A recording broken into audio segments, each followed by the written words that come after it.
Bonsoir à tous, merci d'être avec nous pour un nouveau numéro de la revue Magazine.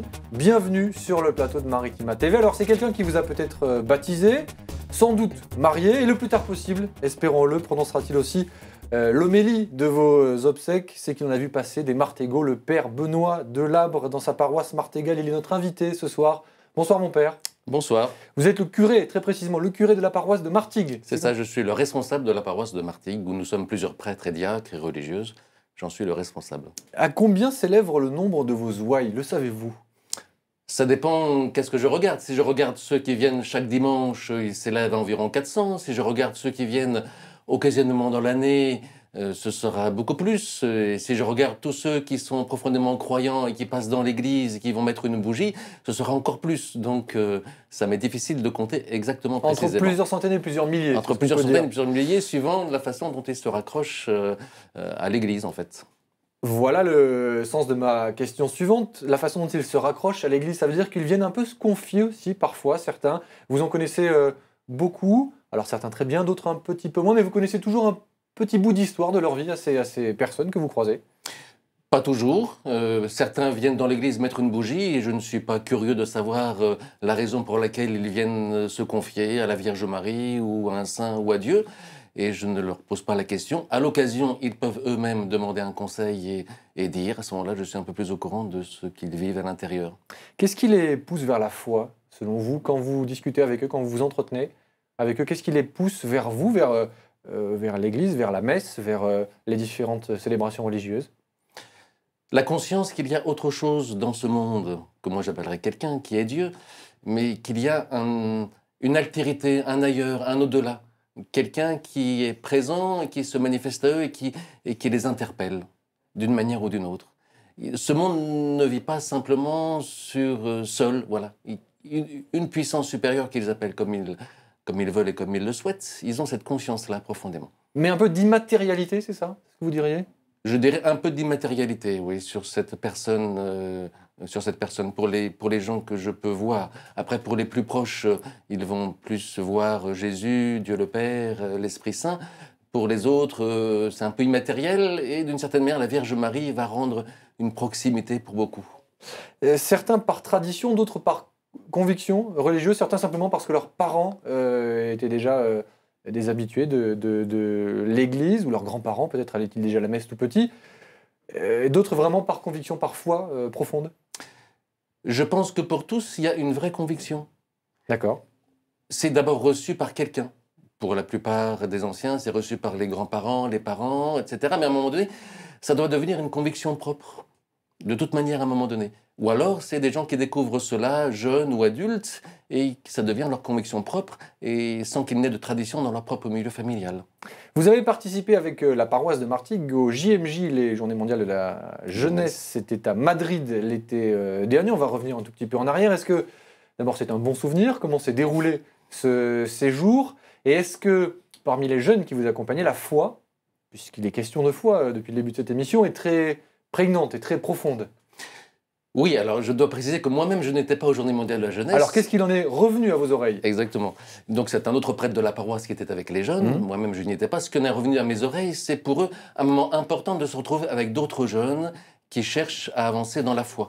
C'est sûr que chez eux, la foi est prégnante sur la plupart des jeunes qui sont allés, ou en tout cas, ils découvrent, ils font un pas, puisque la foi est toujours un chemin dans la vie. Nous n'avons jamais fini de découvrir Dieu et de découvrir notre vie en ce monde et notre vie avec les autres.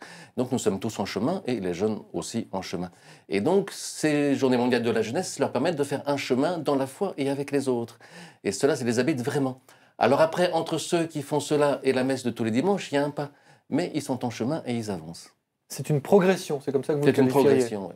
Alors, pardonnez-moi de ce jeu de mots, mais il n'y a pas de crise de foi. Vous sentez que l'attrait pour la foi, ces convictions dont vous parlez, sont toujours aussi prisées par les jeunes et peut-être les moins jeunes, mais on parlait de la jeunesse, qui parfois peuvent s'éloigner de ce chemin dont vous parlez, mais tout de même, certains sont très, très convaincus. En fait, aujourd'hui, la jeunesse ne s'éloigne pas de ce chemin parce qu'elle souvent n'en a pas connaissance. Avant de parler de crise donc elle s'en éloigne par omission, c'est ce que vous diriez parfois? Parce qu'elle ne sait pas. Il y a une crise de la transmission d'une manière générale en France qui provoque chez les jeunes une non-connaissance de ce qui se passe là.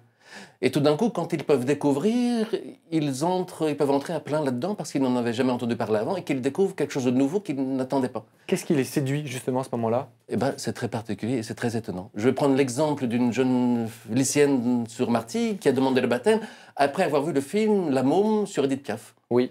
Et d'avoir vu la relation entre Édith Piaf et Sainte Thérèse de l'Enfant Jésus, c'est ça qui l'a fait venir, par exemple. Ou j'ai un jeune qui est venu au caté en CM2 qui m'a demandé « Est-ce que je peux être baptisé par immersion ?» Dire plonger complètement dans l'eau. Et à partir du moment où je dis « Oui, tu peux être baptisé par immersion », il a dit « Je veux rentrer au caté ». Donc les demandes sont tout à fait étonnantes. Ou ça peut être par exemple souvent parce que le grand-père, la grand-mère est décédé, la grand-mère plutôt, qu'elle était très croyante, qu'elle était baptisée, et moi je ne suis pas baptisé, et qu'est-ce que je suis moi? Et donc ça fait faire des pas ainsi. Ça permet aussi de développer un sens philosophique Oui. à sa vie, donner un sens philosophique à sa vie, même sans être forcément très croyant. Pardonnez-moi, je ne veux pas jouer les impies ici, mais peut-être simplement pour donner une autre dimension, une dimension supérieure à son existence. Oui, une dimension supérieure. Et puis, ce que je vois de ceux qui font un chemin, qu'est-ce qu'ils me disent? Ils me disent qu'ils ont plus de paix, moins d'angoisse, par exemple. Ils me disent qu'ils trouvent une force, une stabilité, une solidité. Ils me disent qu'ils ont avancé et qu'ils ont une lumière dans la vie. Ils me disent que... Alors, je m'arrête sur ce terme, lumière dans la vie. Est-ce que justement, avec ces incertitudes, cette crise économique dont on parle beaucoup, crise financière, perte de repères, est-ce que cette lumière, justement, est un peu ce qui les guide parfois? Est-ce qu'il leur donne peut-être un espoir? Est-ce qu'il les fait se tourner vers l'Église aussi? Des repères? C'est vrai que les gens cherchent des repères. Pour le moment, la crise économique, je n'ai pas vu beaucoup de gens venir plus chez nous à l'occasion de la crise économique. Oui, c'était un raccourci peut-être un peu osé, mais c'était une véritable question à se poser? Oui, c'est une véritable question à se poser. Disons dans un temps où tout se perd un petit peu, les repères, vous êtes aussi le garant de la transmission de ces repères-là? Enfin, je dis vous, la catéchèse. Nous sommes un lieu où nous disons qu'il y a autre chose dans ce monde que simplement l'argent, que simplement l'individualisme, que simplement le matérialisme, et que la vie est plus belle et n'est pas limitée à ça. À l'inverse, comment, dans un monde en perpétuelle évolution, dans un monde moderne et de modernité, conserver une tradition religieuse et faire vivre une religion, quelle qu'elle soit d'ailleurs, dans cette société en mouvement? Est-ce qu'une religion moderne est un oxymoron, est un paradoxe, une religion moderne? C'est sans doute difficile, puisque la religion est naturellement traditionnelle. Oui. Les religions sont naturellement traditionnelles. Comment s'adapte-t-elle à l'ère du temps? Elle s'adapte à l'ère du temps petit à petit, en fait, par les nouvelles générations. Je vois très bien que nous aurons sur la paroisse, au mois de juillet, un jeune qui va devenir prêtre, le 1er juillet. Il fait partie de la jeune génération complètement baignée dans les nouvelles technologies, ce que moi je ne suis pas. Je suis d'une génération précédente. J'utilise les nouvelles technologies, mais je ne suis qu'un utilisateur comme je peux. Lui, il est complètement baigné là-dedans. Il est complètement baigné dans des musiques que moi je n'ai pas connues. Donc c'est une évolution naturelle, vous direz? C'est une évolution naturelle, de fait. Naturelle. Mais elle est ouverte à tout, ou alors il y a tout de même des garde-fous à préserver? Je dirais qu'elle est ouverte à tout, en même temps avec ce qu'on va appeler un discernement. Nous savons bien dans notre vie qu'il y a des choses, des personnes ou des événements qui vont nous faire du bien, des personnes et des événements qui vont nous faire du mal. Et donc il s'agit bien de discerner, de critiquer, de passer au crible pour savoir qu'est-ce qui profondément va me faire du bien ou qu'est-ce qui profondément va me faire du mal. Et je pense que c'est l'enjeu de la société d'aujourd'hui, c'est d'apprendre aux jeunes et aux moins jeunes qu'est-ce qui me fait vraiment du bien et qu'est-ce qui me fait du mal. Tout autre chose à présent, ça rejoint un peu l'actualité, mon père. Des églises sont vandalisées dans le secteur en ce moment. Alors, ce ne sont pas d'énormes dégâts, mais il y a des violences commises dans à l'intérieur des églises, des dégradations commises. Est-ce que ça vous inquiète? C'est un phénomène qui vous inquiète? Ça a toujours eu lieu, ce type de dégradation. Là, je ne saisis pas bien ce qui se passe en ce moment. Je me pose des questions, puisque ça s'est passé sur Martigues, Saint-Mitre et Istres. Après, nous essayons, je tiens à garder les églises ouvertes et mettre les moyens pour qu'elles puissent rester ouvertes. Donc, vous n'avez pas peur, vous n'avez pas un sentiment d'insécurité? Non, non.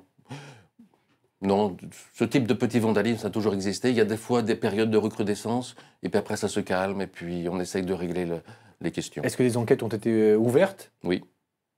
Et pour l'instant, elles n'ont pas donné grand-chose? Pour l'instant, rien. Bon. Est-ce que Martigues est une terre de religion? Martigues? Alors, vous allez comprendre pourquoi je vous pose cette question. Parce que on a tous en tête, alors pardonnez-moi là encore c'est un raccourci, les aventures de Don Camillo. Terre communiste, comme les Martigues en Italie, un prêtre qui défend sa paroisse, un maire qui défend sa commune, et malgré les antagonismes, malgré les colères des uns et des autres, vous savez forcément ce à quoi je fais référence, les deux s'entendent comme la ronce en foire. Est-ce que Martigues et la région martigaise est une terre propice à l'émancipation de la religion? Est-ce que vous êtes en bonne entente avec les autorités municipales, ici? Alors, je suis en bonne entente avec les autorités municipales.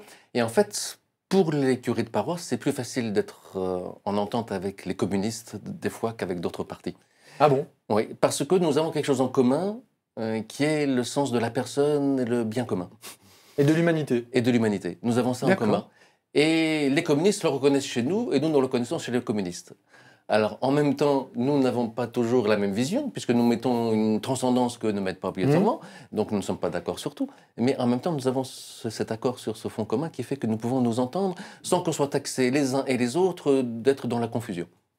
Pour autant, les autorités religieuses font-elles de la politique au sens large du terme? Est-ce que, par exemple, vous vous intéressez, alors de près ou de loin, aux élections présidentielles et législatives qui approchent? Oh ben bien sûr qu'on s'intéresse. Évidemment. Évidemment, bien sûr. Mais vous ne prenez pas parti? Nous ne prenons pas parti. Les évêques de France ont sorti un petit texte pour donner des critères de discernement sur différents sujets, la crise économique, le chômage, l'euthanasie, l'avortement, l'immigration... le mariage. Le mariage, voilà. Ils ont donné quelques critères de discernement pour aider les électeurs à regarder les différents programmes des candidats. Bon, vous suivez ça de près, donc vous suivez ça oui, de tout à près. fait. L'avenir, qu'est-ce que c'est dans 20, 30, 40, 50 ans, un siècle peut-être? L'avenir des religions en général, prenons ça d'un aspect plutôt philosophique, qu'est-ce que ce sera? Un éparpillement, une densification? Qu'est-ce que vous voyez, mon père? Je suis incapable de dire ce que ce sera. C'était une question piège. Ce qui est sûr, c'est que quand je vois... on peut dire un petit mot sur dans 20 ans. Voilà. Allez. Voilà. Quand je vois qu'aujourd'hui, très peu de jeunes ont une culture religieuse en France, ces jeunes-là, comment vont-ils vivre dans 20 ans n'ayant aucune culture là-dessus? Qu'est-ce qui va se poser à eux comme question? Et je me dis, à un moment donné, les vraies questions remontent toujours à la surface à un moment donné. Alors, où est-ce qu'ils vont se tourner à ce moment-là? Je ne sais pas. Je ne sais pas. Mais vous serez là pour leur rappeler qu'ils peuvent se tourner vers l'Église. Exactement. Merci, on a terminé cette interview, c'était très instructif. On peut rappeler que la messe est le dimanche matin pour ceux qui veulent y aller. Tout à fait. À la paroisse de Martigues. Merci mon père. Prochaine JMJ, est-ce que vous serez du voyage? Je ne serai pas du voyage, je suis trop vieux maintenant. Pour les Journées mondiales de la jeunesse. Ça se passera où, les prochaines? Brésil. Au Brésil? Oui, au Brésil, je pense à Rio, mais je ne suis pas sûr. C'est le Brésil, je suis sûr. Encore une terre de foi. Oui, c'est une terre de foi, tout à fait. Le Brésil, l'Amérique du Sud en général, de toute façon. Ce sera la même année que la Coupe du Monde de football au Brésil. Ben voilà, encore une religion. Une religion païenne au Brésil, foi et football. Oui. Merci mon père d'avoir été l'invité de la Revue Magazine, c'était un plaisir. Oui, merci. Au plaisir de vous y retrouver très vite. Merci beaucoup. Et à très bientôt. Merci beaucoup de nous avoir suivis, excellente soirée sur Maritima et on se retrouve là encore très vite. Salut.